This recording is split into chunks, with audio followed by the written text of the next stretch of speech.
the chat. So just a few notes about this masterclass first. It will definitely be under an hour. There is space for a Q&A at the end. So I'm going to allow 10, 15 minutes for a Q&A at the end. But if there are any questions that you have as we go along, then feel free to pop them in the chat.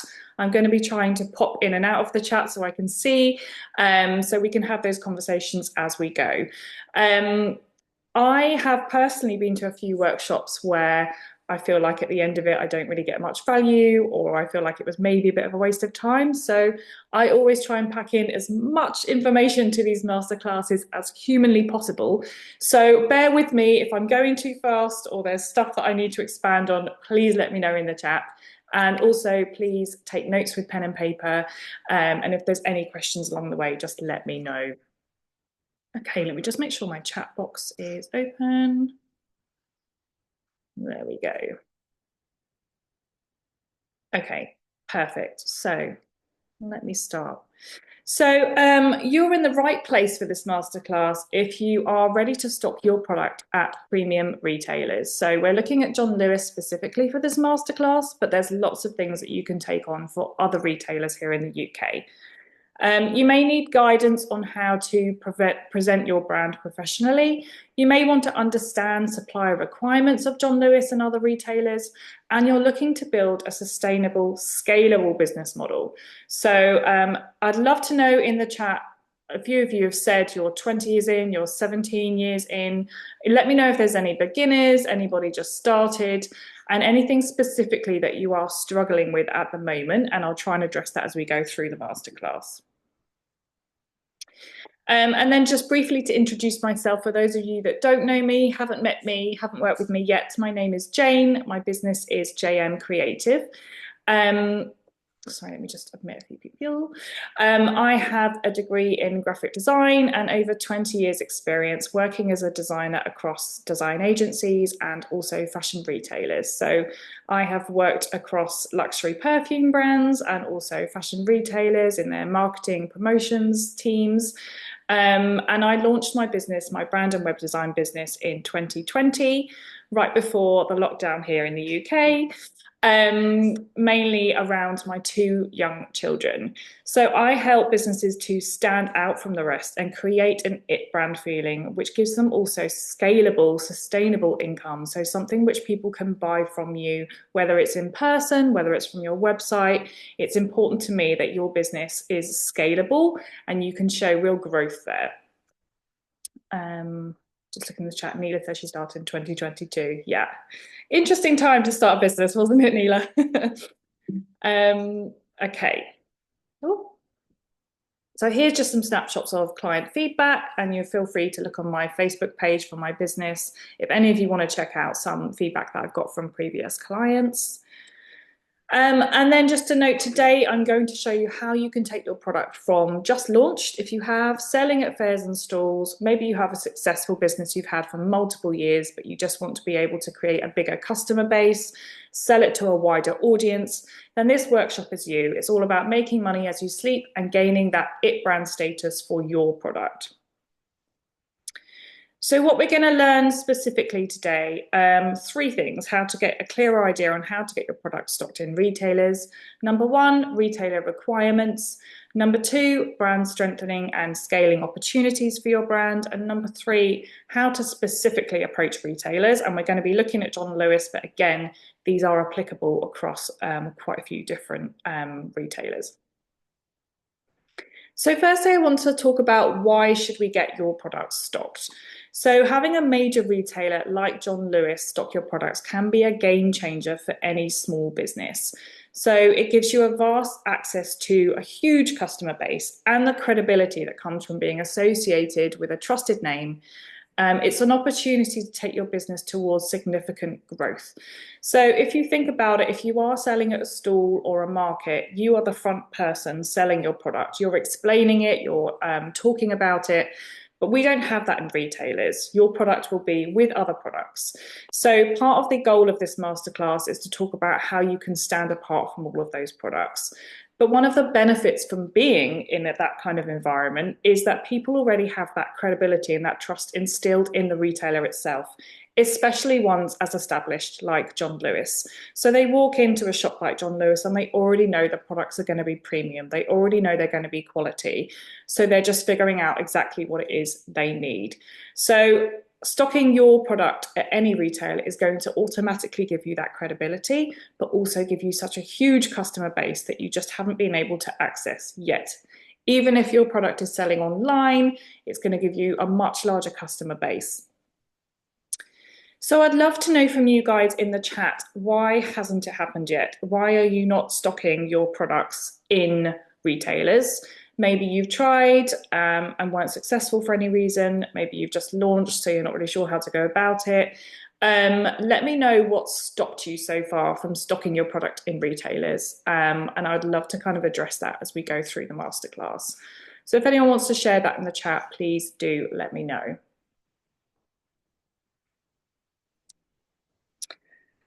Whilst you're doing that, and I will pop back into the chat to see your answers, we're going to go on to section 1, which is all about John Lewis requirements.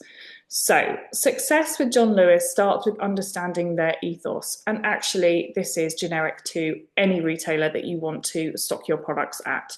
You really need to understand what's behind the business, what's important to them, to see whether your products actually align to that retailer.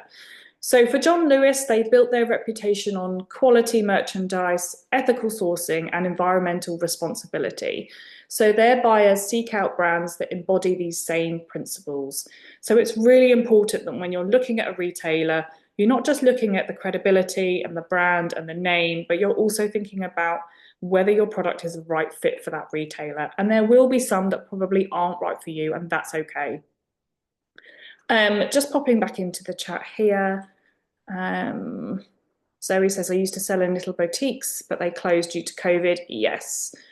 And obviously lockdown and COVID had a huge impact on lots of product-based businesses. Just starting, no experience. I haven't tried yet, but want to start soon. Perfect. Neela says, I do have stockists, but not in the UK yet, and just small, medium ones. Yep. Roxana, we have had our brand, sorry, there's something over there, pop up where we were two just before Christmas. It was a brilliant experience. It was a brilliant experience and a learning curve. Our issue is knowing who to connect and the best approach. Perfect. We're going to cover that at the end of the masterclass too. Beck said, I've grown my business organically. One indie retailer at a time, now about 100 across the UK. Amazing. But not secured multiple other than National Trust locally in Wales. Yes. Kristen said, lack of capital, location, just a touch scared to try. I sell more to boutique stores and resort stores. Yes. Neela, for clarification, I'm in Switzerland, so mostly stockists here. Yes. Okay, perfect. Okay, so yeah, thinking about the kind of retailer that you actually want to stock to is hugely important, and making sure that you're aligned with the kind of people. So if you haven't already, you need to be looking in those stores, looking at the kind of products that are similar to yours and seeing if you can imagine your product in these stores specifically. And like I said, if it's not quite the right fit, that's okay. There will be other retailers that are right for you. And the reason I picked John Lewis for this masterclass is because quite a lot of my clients do feel like they are a good fit for John Lewis. And it is such a brilliant, renowned store here in the UK. So I also have the benefit of having a few quotes from Anna Rigby along this masterclass, and she is a buying and merchandising expert who's held head of buying roles with John Lewis for decades. So I've got a few nuggets of gold from her. So she said, I'd look for the same things in any new supplier to John Lewis, large or small. First, an exciting, inspiring and well-made product that's been sustainably and responsibly sourced and will offer us and our customers great value. So she's also saying that something that's sustainable and responsibly sourced is hugely important to John Lewis. So you need to make sure that you have that covered and that you can actually track and trace where everything's from, whatever you're selling. And John Lewis has a number of hugely successful partnerships. Neom is one of the brands, which started as a small niche wellness company and now enjoys widespread success through its partnership with John Lewis, helping. It's a good example of how John Lewis does help small niche businesses to scale and become worldwide names. And I just want to talk about my client, Gemma. So we worked on a project called Cheeky Little Smiles, I think 2 years ago now. We developed a range of baby journals. Now, Gemma had found a gap in the market where she was looking for a baby journal that didn't feel really kind of childish. It still felt quite premium for parents, for people to look at years in advance from now. And she wanted something that felt quite gender neutral because she felt like everything was very baby pink or baby blue. And she wanted something that felt joyous, luxurious, sustainable, and also gender neutral. So we worked on this brand and product identity together. And she has success in pop-ups of John Lewis around the UK. And here's what Gemma had to say. When I started my business, all I was thinking about initially was a logo. I didn't consider how much went into creating a brand, and I really appreciated your knowledge of how logos, text, and color makes people feel and how your audience will associate all these things with your product. My branding's used everywhere, my product itself in the baby journals pages, the packaging, my website, my social media, my marketing materials, and even the clothes I wear.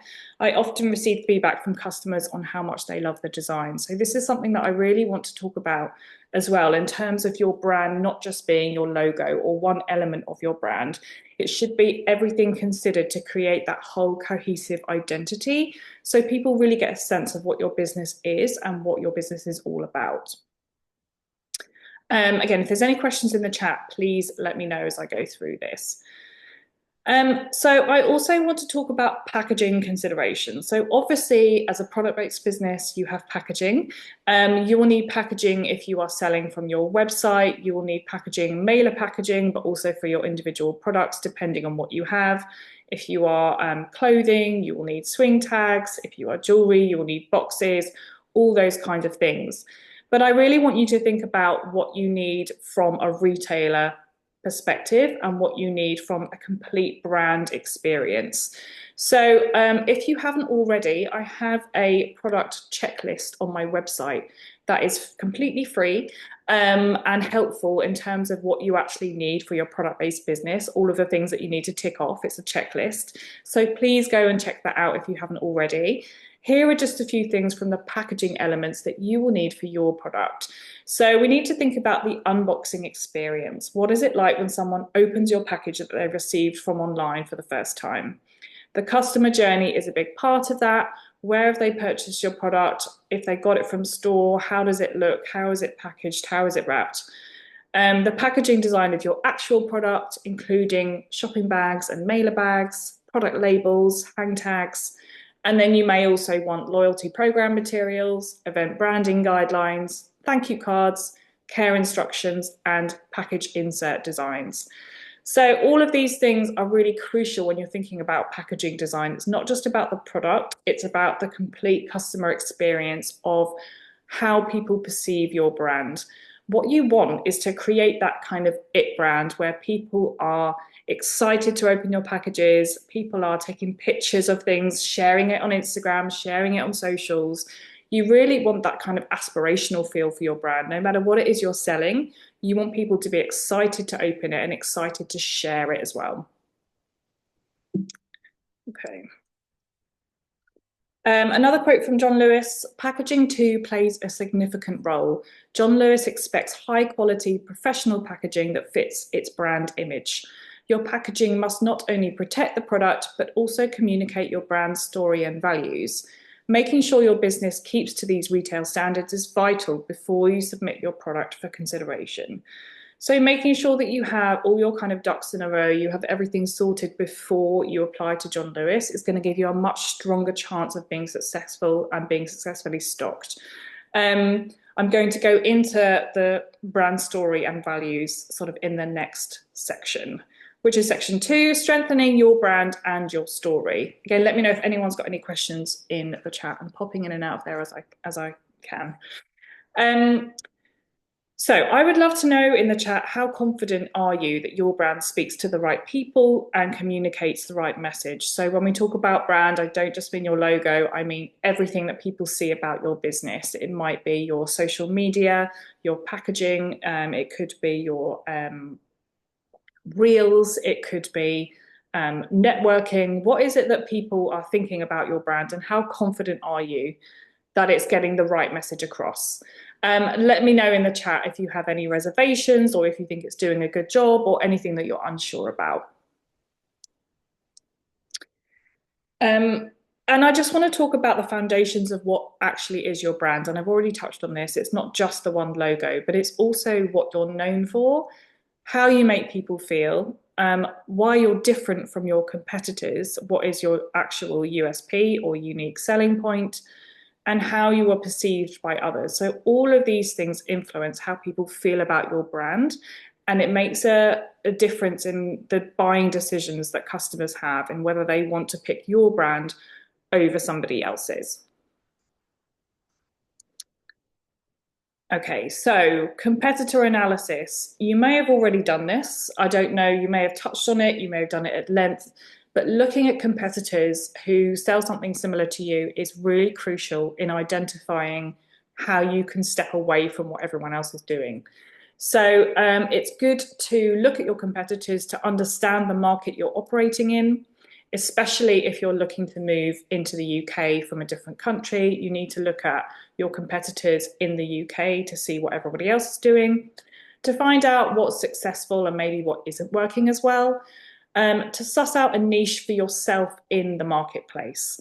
And I'm going to touch on this later because that's super important, and to inspire you to make informed business brand decisions. So, when we talk about your unique selling point, we talk about how you can be different from somebody else. So, the way I use competitor analysis with my clients is to see what other people are doing, see what's out there, and then think about what you can do that separates you from them.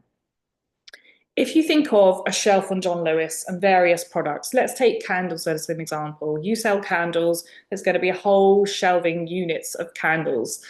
We need to think about what your brand looks like compared to everybody else's. If your visuals of your candle brand looks very similar to other makes of candles out there and on the shelf, there's going to be nothing that separates you from them. So what's going to happen is somebody's going to come over, say, I want a candle. They're going to look at the shelves. Everything looks very similar. So then they're going to make a decision based on price, and they're going to choose the cheapest candle.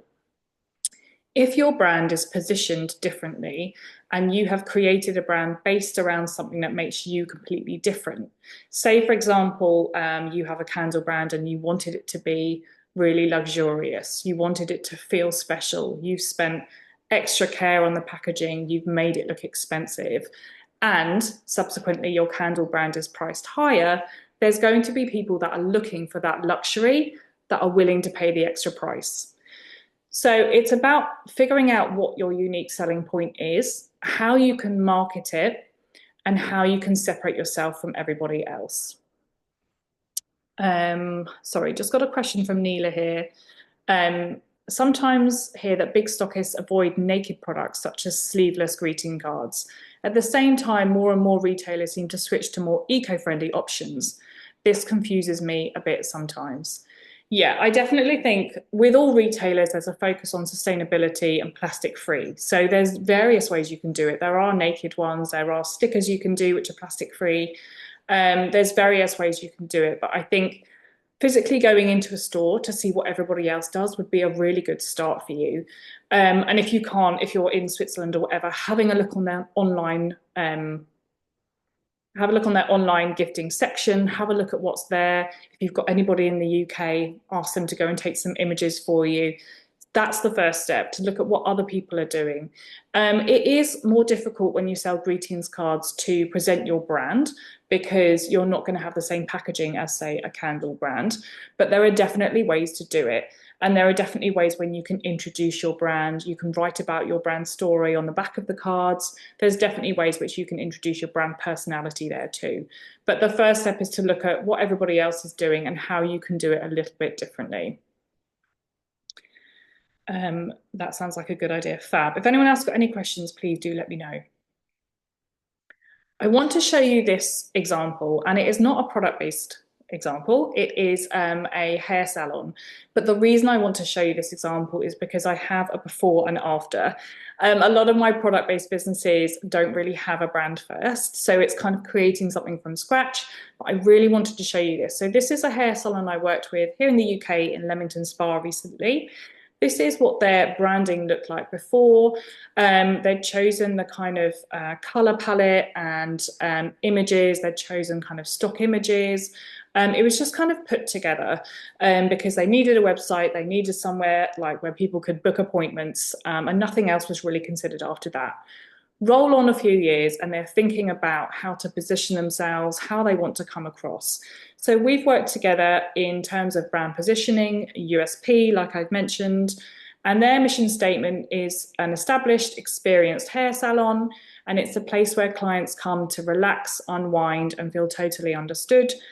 Oh, and they leave with great hair too. So the main takeaway from this is we didn't want it to just be another hair salon on the high street. We wanted people to feel like they could come, relax, have a lovely coffee, chat to friends, and it would be a treat rather than a chore that they had to get through that day. So the key brand words for this were wellness, relaxation, warmth, and connection. So this is where we started, and then their standout, while their primary competition may be other hair salons, their experience and approach is totally different. So the salon will create a warm and inviting atmosphere that clients want to enjoy. It's not faddy or quirky, but elevated, nurturing, and friendly, somewhere that people actually look forward to going. And then this was the result. So really thinking about how we can create that feeling of warmth and nurturing through brand photography and also color psychology, thinking about introducing elements into the brand like the natural kind of illustrations so we can really get that kind of feeling of warmth and nurturing across. And you can already see what a difference it is from the before and after. So really, this is just an example of really capitalizing on the unique selling point of the salon and making sure that the whole experience felt completely different to everybody else out there. So I just wanted to show you this as an example of how you can look at all of the elements of a brand and how it makes such a difference to the feel that people will get when they land on your website or when they look at your product in store or they look at your social media. And Kerry, who is the founder of the salon, said, "I love everything you've created for us. It's totally changed the feel of the brand and will hopefully give clients a sense of what it's like to book with us." Okay, and I would love to know, over to you again, you are in a cafe and you hear a group of people chatting about your product and your business. What do you want them to say? So with Kerry's, the brand keywords were wellness, relaxation, warmth, and connection. And we really tried to make sure that those words were key in the visual brand. So I'd love to know what keywords you would love for your brand. What do you want people to say about your business? If they just had a few words, what would they be?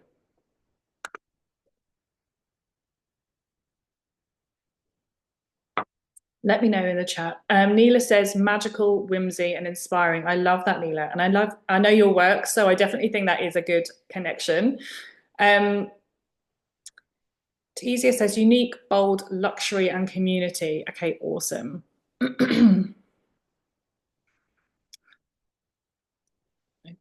And I want you to think about your current brand. Does it actually convey that message? Do you think your current brand is giving you, Teasia, unique, bold, luxury, and community? Neela, do you think your current brand is giving you magical, whimsy, and inspiring? Roxana says fun, nostalgic, and happy. Amazing. Do you think your brand is currently doing that? Zoe says that my jewelry made them feel fabulous, beautiful, and seen. Yeah, and that's really important as well. Like how your brand makes other people feel is a really key thing in terms of connecting with those customers,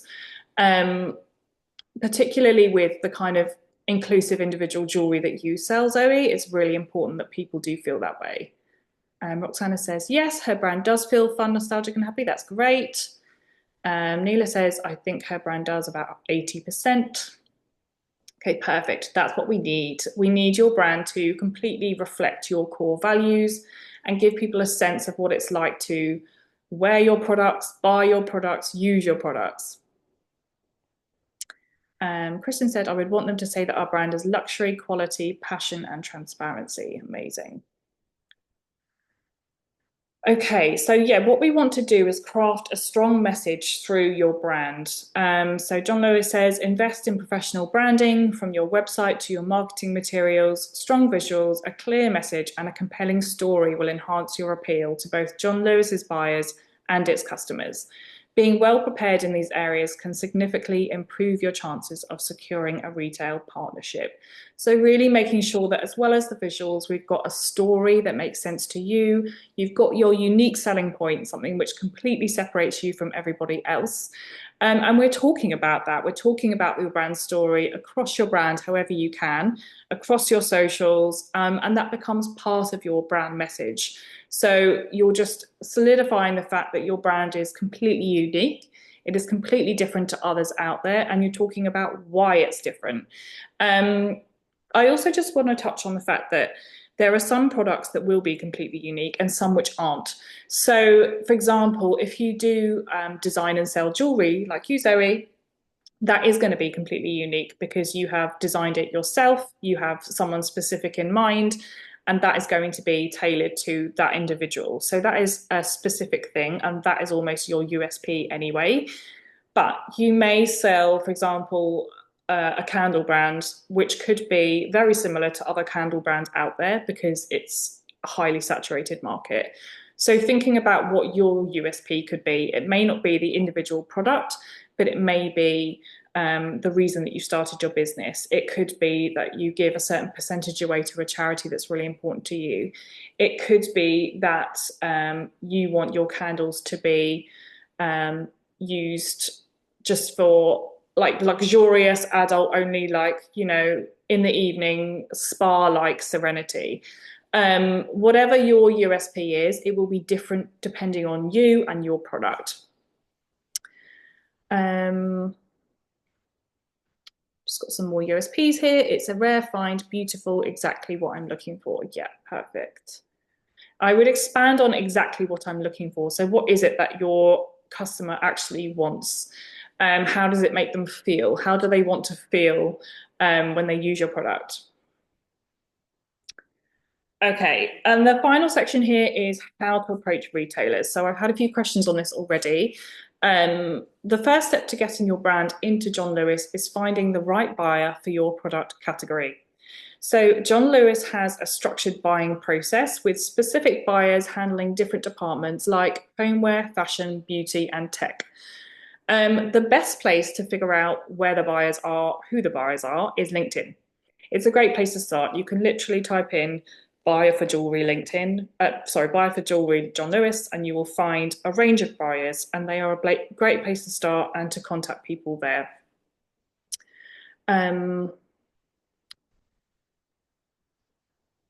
Kashaniwa says uplifted and inspired. You want people to feel uplifted and inspired when using your product. That's perfect. Okay, so LinkedIn is a fabulous place to start to find the buyer specific to you. I think Rebecca asked a question on email. Let me just try and see if I can find it. She said, are there separate buyers between stationery gifts and greetings cards? It will depend on the retailer. For John Lewis, I believe they group together gifts and stationery. But I could be wrong, or they could be like ahead of that particular department that just deals in one of those. So it's great to just look on LinkedIn, have a look around, and see what you can find.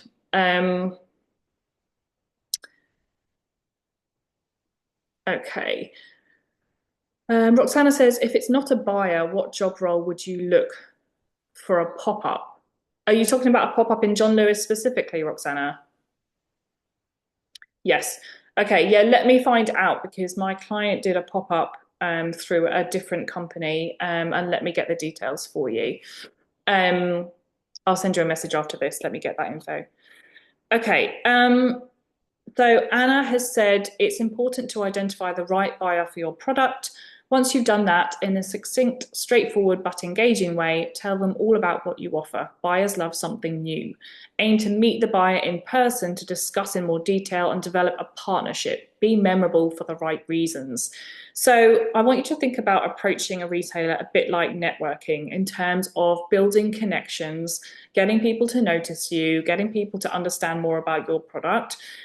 John Lewis has a supplier portal, so you can do it all online. But I think it's great to also think about approaching the buyer and applying through the portal so that people might actually remember you, remember your product, and you might be forefront of mind. It's all about making those connections, as any business is, and as your business is now. Meeting people in person, working with people in person makes such a huge difference. Beck says, can you share the pop-up info with us all? Yes, I will put it in an email. When I send the replay, I will put information in the email for you.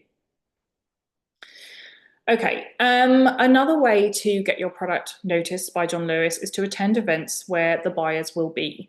So events like Top Draw, Spring Fair, or even local craft fairs can be ideal for making those connections. When you meet your buyers, focus on building that personal relationship, like I was just saying, rather than just pitching immediately. Establishing a rapport can go a long way towards getting your product noticed. I also want to address, I think Rebecca had a couple more questions on email. She said, when are the buyers typically looking, e.g., how far in advance do they review items? And this is a great question. Buyers will always work months and months in advance. So if you have something that is seasonal, so for example, you have Christmas cards or Christmas products, retailers often have something which is called Christmas in July, which is where they will shoot Christmas products in July. So that's kind of how far advanced they're working. So if you think that you want your product to be stocked in John Lewis for Christmas, you would have to approach them way before July in order to get that ball rolling so they can do their shoots and all of that stuff in the summer. So I would say at least 6 to 9 months before you think you want your product stocked. If it's seasonal, that's something to really bear in mind. They have to work so far in advance with everything. So yeah, just allow yourself enough time, and bear in mind that most retailers have everything sorted for Christmas 6 months before. Mad, I know.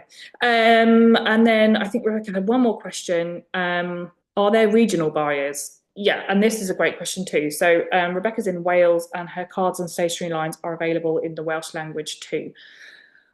I don't believe there are regional buyers, but I think it's good to approach the buyer for your category and ask them. I believe that they would then take your product and then they would be in charge of what stock would be available for what stores, depending on if it's regional. I think these things are always kind of changing and moving, so it's best to kind of approach a buyer that you think would be in your category and then work from there. They should be able to advise you as well if there's somebody else that you need to contact or if you need to go to a different department. Okay. Sorry, just reading the chat here. When introducing a totally new concept product, how to manage the concept being taken but not the product, even with copyright? Can you give me a bit more information there in terms of what it is that you've got and what you are talking about? And I might be able to help you more specifically there, Keshenua. Let me know a bit more there and then I'll pop back into the chat. So I want to talk about what elements do you need to work on before you can approach retailers with your product. So if there's anything that you've gone through in the masterclass and you think, yeah, I don't have that, oh, I do need to develop that. Let me know in the chat if there's anything you need to work on before you feel like you can actually approach John Lewis or go to the supplier portal.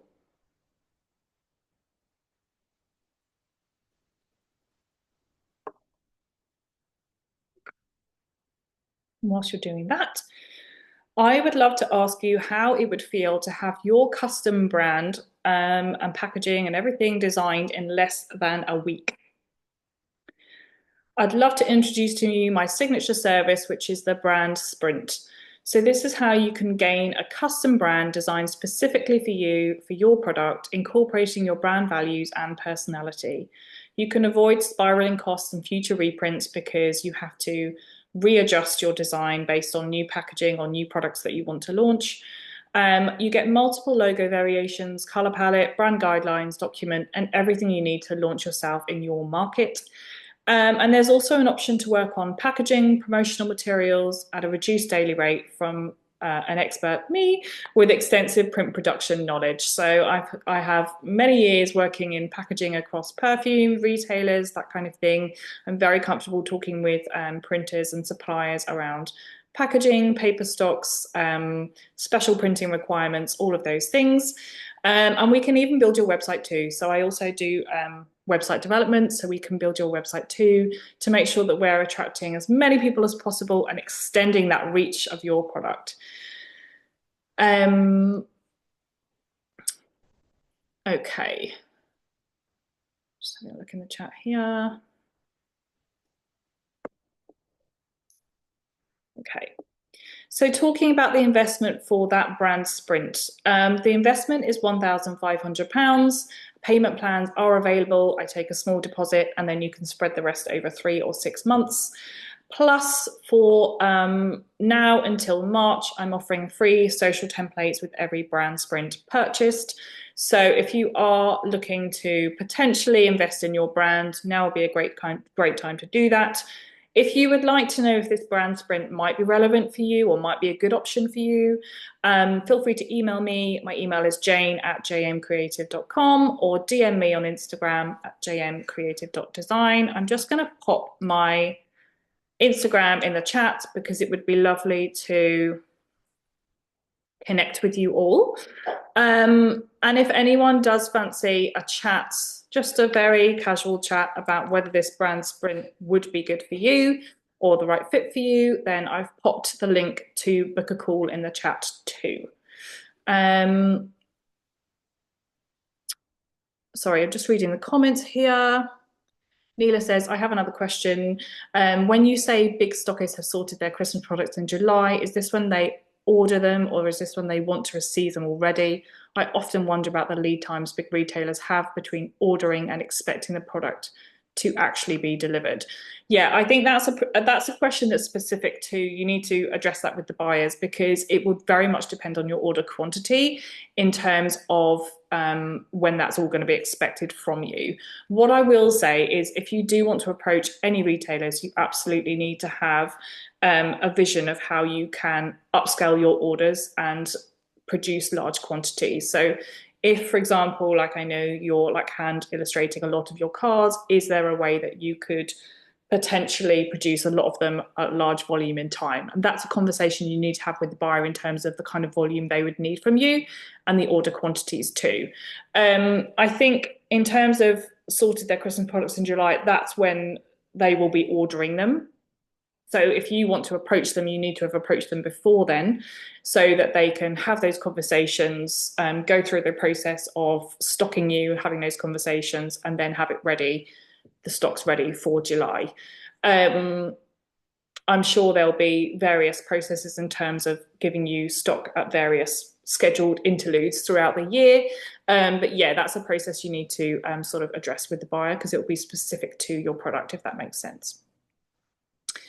Okay, perfect. That makes sense. Does anybody have any questions? Anything you want to ask in the Q&A? Anything that I haven't covered? Just going through the chat to see if there's any questions that I've missed off.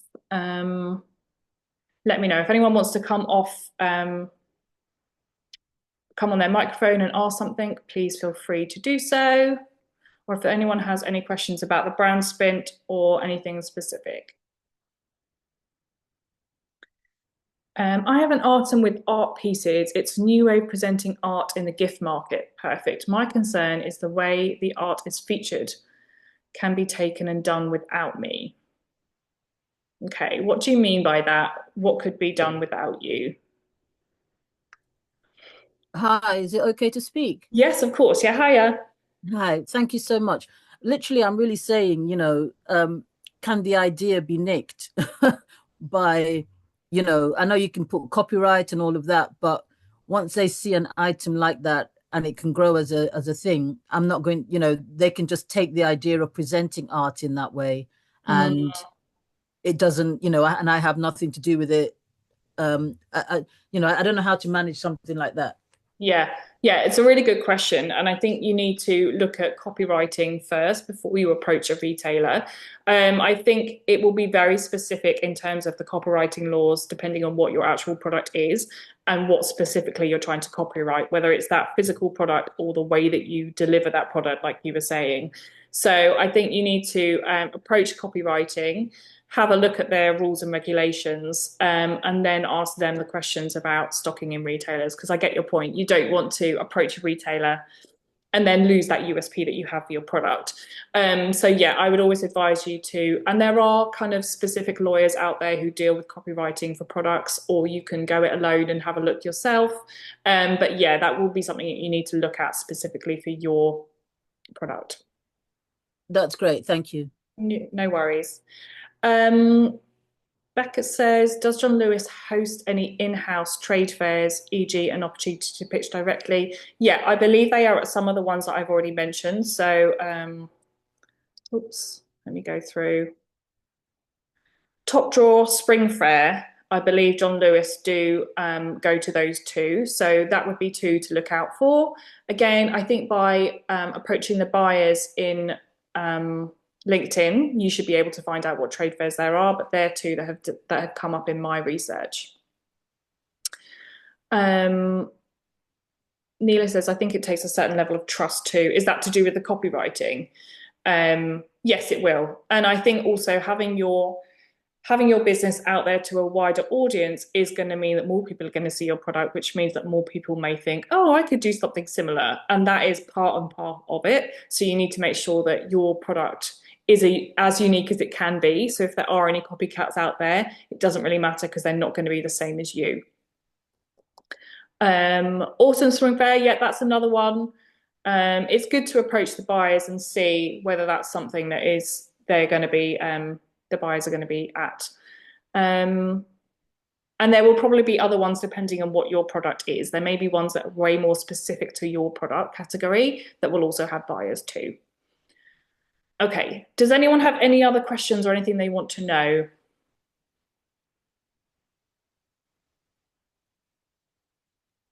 Can I ask a question? Of course you can, Um, yeah. what's your time scale? Like you presented the hairdresser salon. Yes. How long did it take you from beginning to end? Kind of So thing. that one was not a brand sprint. That was a full brand strategy package. So that one that takes sort of 4 to 6 weeks. And the brand sprint that I mentioned, which doesn't delve into strategy as much, but we absolutely do look at competitors and we look at how your brand can stand out. That takes 1 week from start to finish. But if Oh, you'd like wow. Okay. yeah, if you'd like to book a call, we can chat about which might be best for you in terms of your business. Because if you're more established in your business, then I would recommend the strategy package because we get to really delve into your ideal customer, how we can attract them. We look more in depth into the competitor analysis. But if you're very new, the brand sprint was developed for newer businesses so that we could kind of get your brand out there, get you selling and get a brand that's custom to you that will start attracting the right people. So there's kind of slightly different uses for the different packages. Okay, does anyone else have any questions or anything they want to ask? No, just looking at the chat here. Zoe White says great info. Thank you. Very welcome. Okay, so I'll be sending out the replay later today. If anybody has any questions, again, like I said, please do. Let me stop sharing that now. Please do message me or give me a message on Instagram or an email. And again, please do click on that appointment scheduler if you just want to chat through your brand and see what your options might actually be. But thank you so much for joining me. I would love to know before we all go what you found most useful from the masterclass. If anyone could let me know, that would be great. Neela said, can 100% recommend Jane. Oh, thank you, Neela. Have learned so much again. Perfect. Oh, I'm really pleased. That's always my aim with these, for people to walk away with lots of information to think about. If anyone else has a takeaway from today, I would love to know.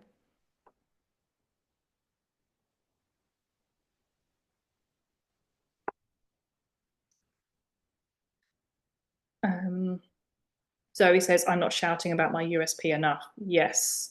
It needs to be like a core message in your brand. Like, I think for you as well, Zoe, like knowing a bit more about your pieces, you're focusing on inclusivity in your jewelry designs. And I think that is such an amazing niche because it's not something that other people have. I don't think I haven't seen much of it out there. So really talking about who your pieces are for, why you've created them, I think will be really beneficial in expanding that customer base for you too. Um, like I said, LinkedIn, how important sustainability is. Yep. Tizia said, looking forward to working with you. Same, Tizia. Thank you. Chris has said, as always, Jane, you're great with your presentation, context and clarity. I'll be pushing to take that step to approach John Lewis. Amazing with you and your help. Yeah, that would be great, Kristen. Looking forward to that. Much clearer about the process and feeling more confident that I have something I can brand. Incredible. Okay. Thank you so much, everyone, for attending this masterclass. I really appreciate you coming live, especially those that I know it's crazy early. Thank you, Tizia. I know it's silly o'clock where you are right now. But yeah, thank you so much for attending. I'm going to be sending out the replay so you can watch it again. If there's any questions that pop up later in the day or whenever you want, then please feel free to message me. But thank you so much for your time, and I hope you all have a lovely day.